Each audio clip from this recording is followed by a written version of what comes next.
పొరబాటున చేజారిన తరుణం తిరిగొస్తుందా?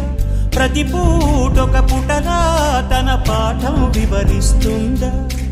మన కోసమే తనలో తను రగిలే రవి తపనంతా కనుమూసిన తరువాతనే పెను చీకటి చెబుతుందా? కడతేరని పయనాలెన్ని, పడదోసిన ప్రణయాలెన్ని అని తిరగే ఛాయా చరిత పుటలు, వెను చూడక ఉరికే కథలు, తమ ముందు తరాలకు స్మృతుల చితులు అందించాలా ప్రేమికులు. ఇది కాదే విధిరా